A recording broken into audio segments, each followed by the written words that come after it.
Tonight, UConn ends off the regular season with a series sweep over Villanova. Next up for Dan Hurley's Huskies, Madison Square Garden for the Big East Tournament. UConn slated to play on Thursday, but for now, from the Wells Fargo Center here in Philadelphia, I'm Keegan Brown, UCTV Sports. With the victory today, UConn begins what Gina Auriemma calls the toughest stretch of the season yet for the Huskies. 5 games and 11 days with a very battered, injury-filled roster. We'll see how they look to follow up with this performance when they welcome DePaul into stores in just 48 hours from now on Monday. But until then, from Gamble Pavilion, I'm Keegan Brown, UCTV Sports. The Huskies will wrap up their season when they travel to West Point next week to face off against Army.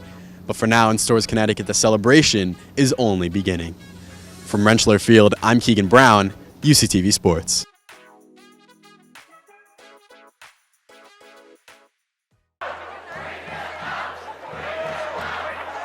On Wednesday, hundreds of UConn students walked out of classes and onto the steps of the Connecticut State Capitol to protest Governor Ned Lamont's proposed biennial budget. The rally, organized and financed by the undergraduate student government, got backing from the University Senate and UConn's provost. UConn officials claim Lamont's budget proposal leaves the school $195 million short of the funding the university received during the previous year due to COVID-19, money that was never meant to be kept by UConn. To make up the shortfall, the university is threatening to raise tuition by nearly $3,000 per student.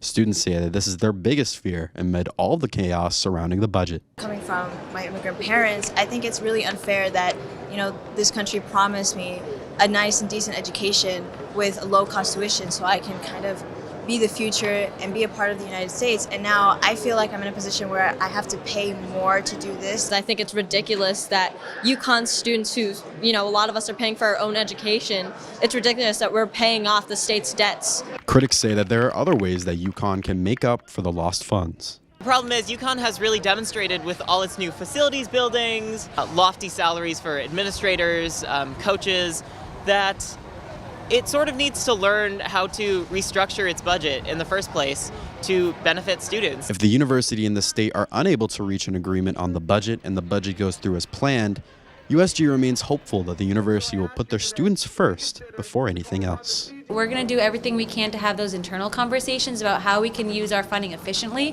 I think that's something that students have really raised as a concern and something that we are really intent on addressing. And I think the administration has made it kind of clear that there will be steps taken to protect students. We're trying to make sure that students are put first always. The vast majority of people here today were students. They weren't faculty, they weren't staff, they were students. And so we care, we showed up. And so I think that should be represented in the budget. Now, the governor's proposed budget still has to pass through state legislature, and that should happen sometime between May and June.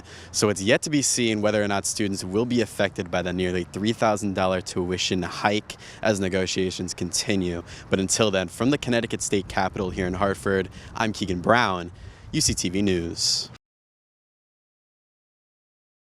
This group is a great group. I love coaching this team. It's a family affair, both with my family and we're all family. Family. That's the word Dan Hurley used to describe this team. Today, they truly played like one, like their brother was on the sideline next to them. While we could talk about how dominant they were in the second half defensively and how effective they were shooting the ball, what really won UConn this game was their culture. You can feel the energy. Everybody's all in. We all in.